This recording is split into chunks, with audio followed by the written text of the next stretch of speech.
Belém, capital da Amazônia e futura sede da COP30, vive hoje um momento de contrastes profundos.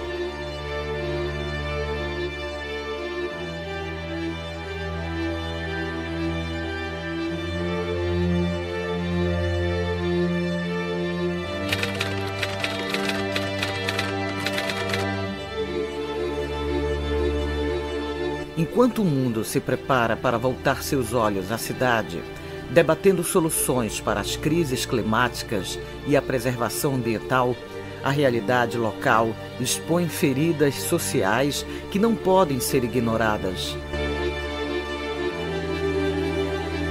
A população conhece o que é o SUS, Sistema Único de Saúde, mas infelizmente não conhece o SUAS, Sistema Único da Assistência Social. É importante que a população entenda que a assistência social não é apenas o Bolsa Família. O Sistema Único de Assistência Social, SUAS, é estruturado em 3 níveis de complexidade: básica, média e alta. A proteção social básica atende de forma preventiva, evitando que famílias e indivíduos cheguem a situações de risco e violação de direitos. Os serviços oferecidos são CRAs, conselhos tutelares e espaços de convivência. A proteção social da média complexidade é voltada às pessoas e famílias que já vivenciaram situações de violação de direitos.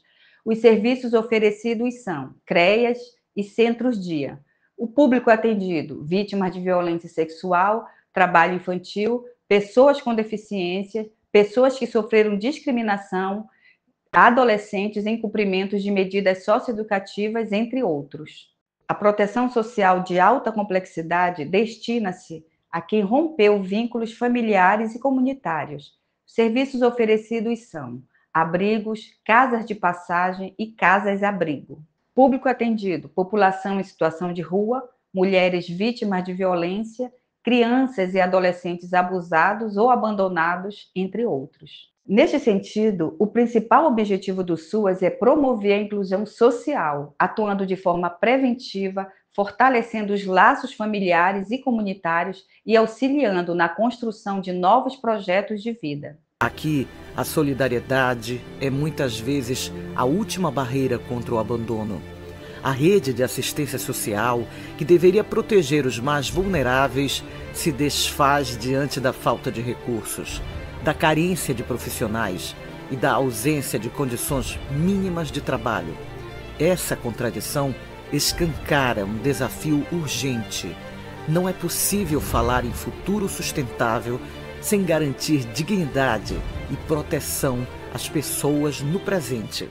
Belém tem 1.200.000 moradores. Desses, pelo menos 1 milhão de pessoas passam em algum serviço de CRAS, de CREAs ou de abrigos, porque no CRAS que você tira o CAD único, é no CRAS que trata do Bolsa Família, é o CRAS que você faz milhares de atendimentos para questões de receber auxílios de governo.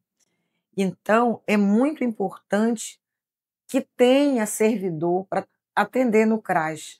A FUNPAPA, nos últimos 10 anos, perdeu mais de 600 servidores e teve o trabalho ampliado em mais de 70%. Há 5 anos atrás, nós éramos 1.278 servidores, hoje nós só somos 549. E muitos irão se aposentar. E como é que essa população vai ser atendida? E então, para você ver como impacta a falta de servidor, a falta de concurso público, a luta do servidor diretamente na vida da população. Você vai num CRAS, num CREAS, no CAD único mesmo, de madrugada, as pessoas 3, 4 da manhã estão na fila. Não precisaria ter essa fila se houvesse concurso e se houvessem as contratações que são de praxe, a contratação de cadastrador, que acabou o contrato e a FUNPAPA não fez contrato. As pessoas se aposentam, as pessoas passam em outros concursos, as pessoas falecem. E a FUNPAPA está há 8 anos sem fazer concurso público. Nós tivemos um aumento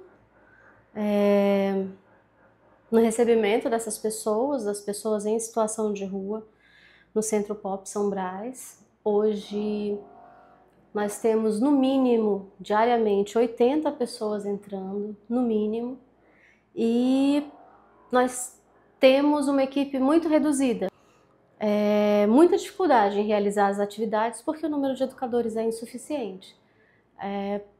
Com esse número de educadores, com o número de atendidos que a gente tem, a gente precisa verificar documentos, receber, armazenar documentos ou entregar documentos, verificar, por exemplo, a confecção de currículos, que a gente também faz para auxiliá-los, fazer a entrega das marmitas, verificar como é que está a situação deles no espaço.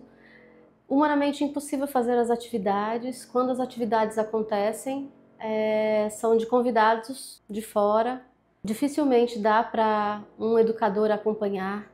Tem uma demanda muito grande, a nossa proximidade do terminal facilita com que essa demanda cresça, de pessoas que vêm de outros estados, de migrantes. A gente atende imigrantes também.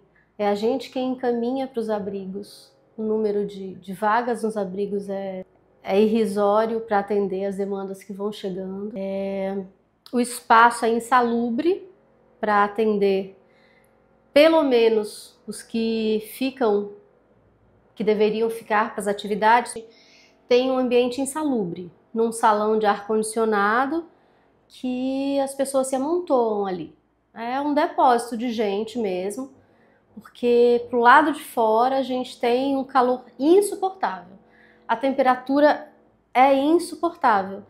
E os banheiros sem condições de uso, manutenção zero, higiene, material de limpeza insuficiente, vários dias da semana a gente não tem o que ofertar para eles se higienizarem. Sabonete, shampoo, desodorante, nada disso. Alguns dos nossos colegas de trabalho levam produtos de higiene, tipo desodorante, shampoo, para que eles façam uso. Aquele espaço ali sem manutenção há muito tempo. A rede elétrica é muito ruim. Em várias salas não tem iluminação boa o suficiente. Tem em dias chuvosos, que lá pelas 4 da tarde escurece, é muito difícil você escrever as coisas, porque está muito escuro mesmo. A solicitação de material frequentemente não chega. Por exemplo, lâmpadas, eu perdi as contas de quantas vezes a gente solicitou lâmpadas e nunca chegou. E outros materiais, cadeiras, por exemplo. Há quantos tempos, há quantos séculos não se recebem cadeiras? Jogos de cadeiras para que os usuários sentem para fazer uma refeição tranquila. O trabalhador do SUAS, ele quer trabalhar, ele quer proporcionar um atendimento de qualidade, ele quer intervir na vida do usuário no sentido de transformar, de mudar a realidade dele, de tornar a realidade dessa pessoa menos sofrida, um pouco melhor. Aquela sensação de se sentir incapaz, de se sentir impotente, de se sentir culpado, até mesmo culpado por tudo, sabe? Então as pessoas estão adoecendo, pessoas estão adquirindo depressão, pessoas estão com ansiedade, pessoas estão com humor. As doenças mentais estão presentes na realidade de grande parte dos trabalhadores do SUAS, porque ele se vê nesse contexto todo e muitas vezes não consegue, se acha incapaz de intervir. Então isso adoece, é uma realidade bastante adoecedora. É um quadro bastante preocupante para nós. Porque se adoece, aí ele não consegue trabalhar, não consegue render, e aí a atuação se torna muito comprometida, o serviço fica comprometido também, mas para a assistência social, para os trabalhadores da assistência social, o acompanhamento também.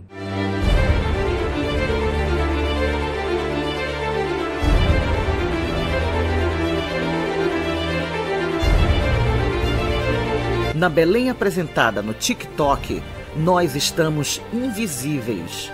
Mas, ei, estou aqui. Nós estamos aqui. Você está aqui. Tinha pessoas que estavam, e a fila estava imensa, imensa mesmo, e a maioria voltou.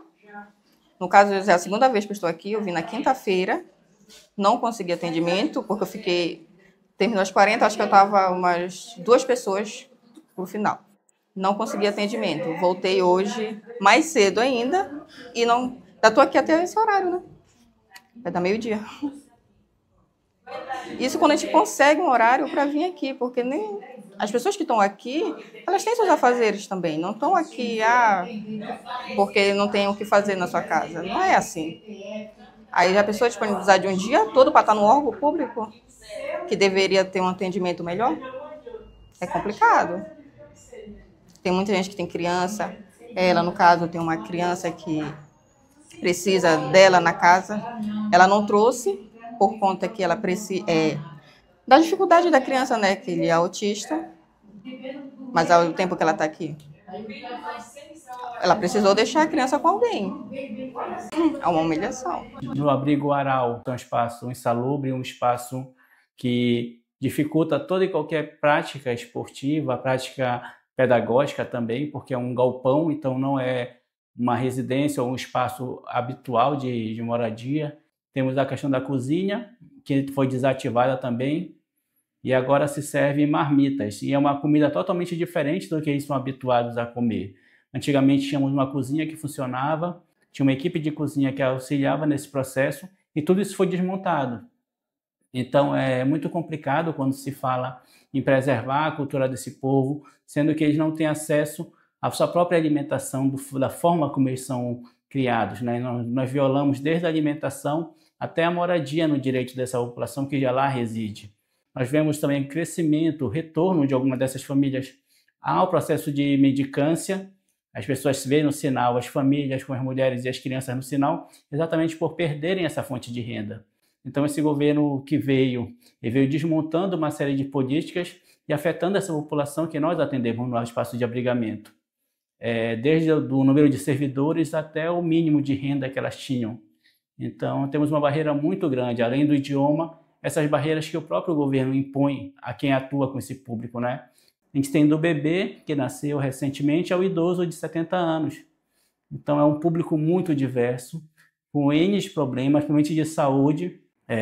O espaço, como eu disse, é um espaço inadequado e tem infestação de pombos, excesso de cachorros, limpeza do espaço, porque a empresa que fazia a limpeza do espaço, que era Ciclos, desde que assumiu essa nova gestão, não estava realizando a limpeza no espaço. Então, é uma série de mazelas, de problemas que nós encontramos dentro do espaço de acolhimento com essas famílias e que estão prejudicando ainda mais a subsistência dessas famílias. Percebemos que o fluxo migratório tem aumentado muito e a COP também vai aumentar esse fluxo de imigrantes de outras etnias, de outros países, para a Amazônia. E isso nos preocupa muito com o desmonte dos espaços, que não tem estrutura adequada, com a falta de profissionais capacitados, a barreira linguística também que nós encontramos, e um governo que não se preocupa em implementar qualquer política para essa população que chega a Belém com uma série de vulnerabilidades, de problemas sociais e de violências, né, que precisam ser reparadas. Então, nós da FUNPAPA, assim, eu acho que a maioria dos educadores tem esse compromisso com a população mais vulnerável e nos adoece muito não poder dar o mínimo para a população que nós atendemos. Tem uma demanda muito grande, né, pelo território ser enorme, então a gente atende a vários casos que estão sendo negligenciados, né, na assistência social no nosso distrito, e essa demanda sofre por conta que nós temos apenas um técnico e uma equipe muito reduzida, e o Ministério Público, assim como a Vara Distrital de Mosqueiro, tem enviado esses casos que precisam de atendimento e já está ficando um acúmulo desses atendimentos, porque não tem quem atenda, né, por essa equipe ser reduzida, e a agenda que a gente tem, os atendimentos estão sendo prolongados até para outubro. Então, é uma demanda reprimida que o técnico vai ter que atender, e esse acúmulo causa adoecimento na nossa equipe, precisa de resposta rápida no Ministério Público em alguns casos, de 15 dias, 10 dias, e esse tempo, o acúmulo de trabalho é massificante, deixando assim a gente com adoecimento. Nós não temos o Centro POP, que faz parte da assistência, e o CREAS trabalha diretamente com essa demanda, Porém, a gente não recebe alimentação desde de fevereiro de 2025 para poder dar o mínimo, né, de recepção e para esses atendimentos. Não recebemos cesta básica e não tem nenhum tipo de serviço que a gente pode oferecer para essa população de rua. O atendimento é só ali a acolhida e os encaminhamentos para resolver a documentação, caso dê para resolver no distrito, mas caso não, a gente envia para o município de Belém para poder essa população ser encaminhada e assim conseguir minimamente resolver aquilo que ele necessita. Excluídos do sistema, vítimas do abandono, reféns da negligência, vivemos na invisibilidade. É necessário uma maior atenção das nossas autoridades, das que estão responsáveis por esse serviço. Chegou um período em que todas as crianças tiveram que tomar banho no mesmo banheiro, porque o chuveiro dos outros dois não funcionavam. E aí, imagina, no momento, se eu não me engano, tem 15 crianças acolhidas, 3 meninas e o restante de meninos. E 2 dormitórios são separados para as meninas e as meninas se acolhem em um. O piso é de madeira e a gente nota diversos focos, diversos pontos, né, com cupins, com a madeira estragando, quebrando, que acarreta um perigo enorme, porque as crianças andam por lá, né? O que é ainda mais perigoso nesse espaço, né, no espaço lá na infraestrutura, é a presença de ratos. Estão em grande quantidade no espaço, chega ao cúmulo da gente ter que fechar as portas durante a noite. Assim, as portas não têm fechaduras, então a gente tem que engatar a porta para ficar fechada com uma roupa, né? Um tecido, algo para ficar preso, para que os ratos não entrem para a parte do dormitório. Para 15 crianças, ficam apenas 2 cuidadores, educadores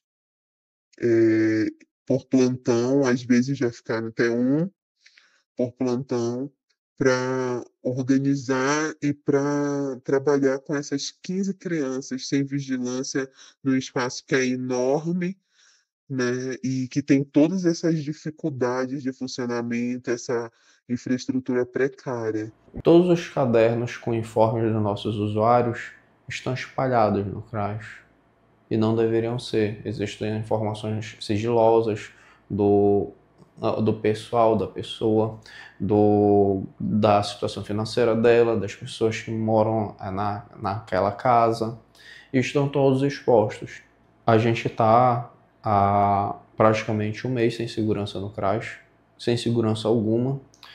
O nosso presidente da FUNPA sugeriu que iria ser colocado um agente de portaria, o que não me propõe nenhuma segurança, mas é melhor ter do que não ter, e bom não temos. E estamos há quase 3 meses sem o balanço, como eu havia falado. E isso está levando a certas situações que expõem uma insegurança para o meu público. Eu falo claramente como é a situação do CRAS. Eu não acho justo a gente esconder isso, porque é um trabalho, não é uma caridade que a gente está fazendo. A gente está tentando garantir os direitos básicos dessas pessoas. Toda vez que eu venho aqui, eles dizem que não tem carro, não tem jeito para ir para lá. E aí tem que esperar quantos anos? Porque se cortarem o benefício, vai ser pior. Então, eu queria ver que resolvesse essa situação, porque estou com 4 meses que eu já vim aqui e eles agindo e nada que eles resolvem o problema. E eu preciso disso. Todo mundo precisa. Será que todo tempo nunca tem carro, nunca tem gente para poder fazer o serviço da gente? Por favor, ajude a gente, porque a gente precisa. Porque quem está vocês estão no poder por causa da gente. Então, eu queria que vocês ajudassem a gente. Agora, em breve, terminará o contrato desses profissionais e a população ficará sem conseguir atualizar o seu cadastro único. E o cadastro único é o cadastro do governo federal, responsável pelos vários benefícios da assistência social. Então, quando não é atualizado, os outros benefícios, como BPC, pessoa idosa, pessoa com deficiência, eles são bloqueados e até mesmo cancelados. Então, essa população vai ficar sem esse profissional, já está tendo muita situação de bloqueio, principalmente dessas pessoas mais vulneráveis, idosos, acamados, e a gente não tem um prazo para que isso se regularize. A população, ela dorme nas filas, ela já está numa situação de vulnerabilidade, altamente estressada, com fome, com privação de sono, com seu benefício bloqueado.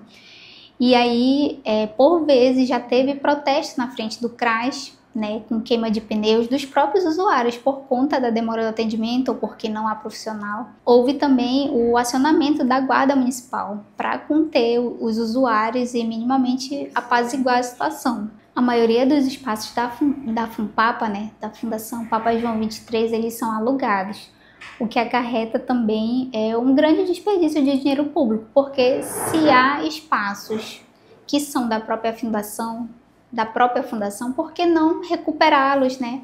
Fazer o atendimento nesses espaços, né? Economizaria dinheiro, né? E é o que a fundação vem dizendo, que não há dinheiro, mas a gente sabe que a prefeitura recebe repasses do governo federal e ela também, né, tem um valor que é destinado à política de assistência social.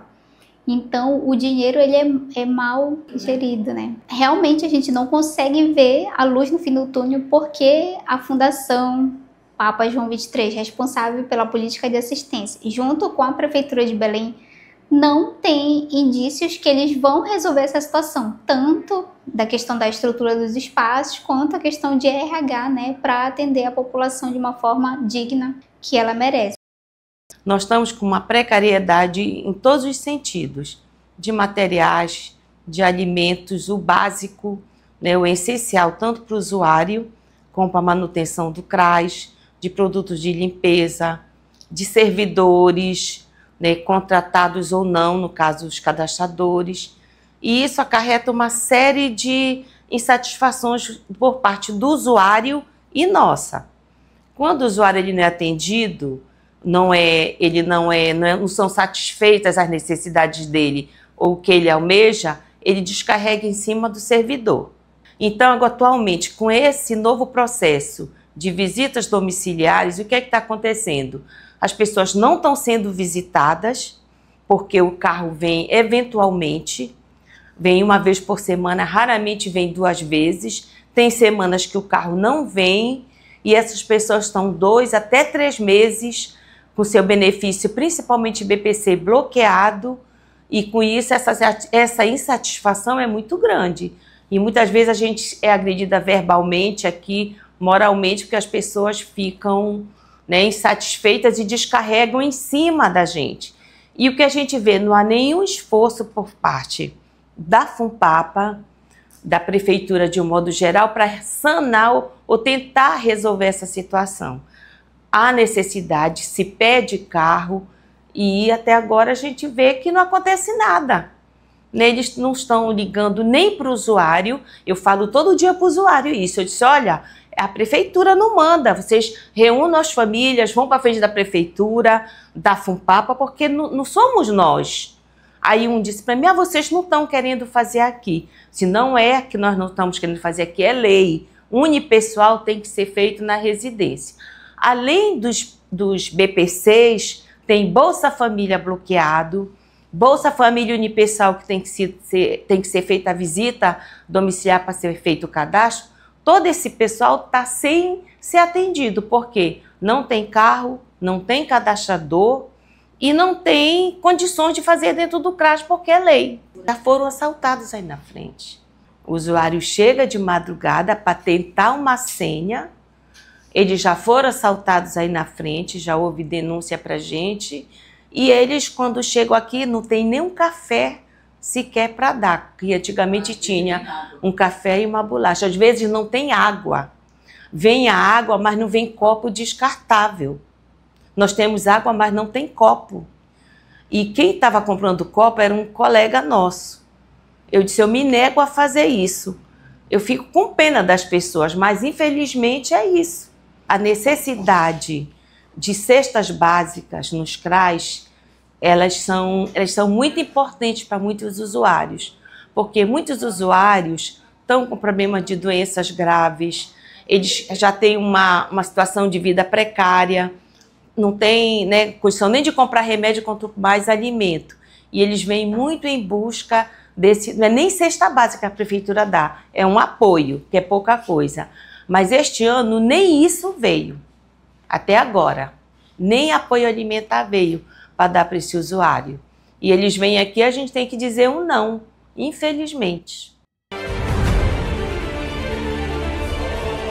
Nós estamos na batalha diária, nas ruas, nas feiras, nos abrigos ou em depósitos de gente. Diante da destruição da política de assistência social acentuada pelo governo Igor Normando, o Sit Suas vem atuando firmemente para resistir a esses ataques, com campanhas em defesa da assistência social realizada nos CRAs e nas feiras próximas a esses equipamentos, com o objetivo de sensibilizar a população sobre este desmonte. Também atuamos com denúncia formal no Ministério Público do Trabalho, sobre um número reduzido de servidores. Participamos junto ao Conselho Municipal de Assistência Social das deliberações sobre as nossas denúncias. Acompanhamos as visitas realizadas nas unidades da FUNPAPA, mobilizamos ações na Câmara Municipal dos Vereadores, fortalecendo a luta institucional. Elaboramos um dossiê que será enviado a todos os órgãos fiscalizadores, com o objetivo de mobilizar um grande movimento contra o desmonte da assistência social em Belém. Além da luta institucional, o sindicato também atua no cuidado com os trabalhadores, oferecendo apoio à saúde dos servidores, formação sobre saúde no contexto do trabalho e campanhas contra o assédio moral. O sindicato não vai parar de lutar, não vai se calar diante do desmonte. Então, nós estamos lutando em defesa da assistência social e vamos continuar lutando. Agora, neste momento, é lutar ou lutar. E nós vamos vencer. E aí a gente convida a população a estar com a gente nessa luta, porque é uma luta pela melhoria da qualidade de vida de todos nós, moradores de Belém. Nos bastidores da assistência social de Belém, profissionais resistem, mas sem concurso, sem recursos e sem respeito. O desmonte atinge em cheio quem mais precisa. Nem a assistência, nem a saúde, nem a educação são mercadorias. A luta por uma política pública digna não é só dos servidores, é de toda a sociedade. Não se cale. Lute por seus direitos e fortaleça essa luta conosco.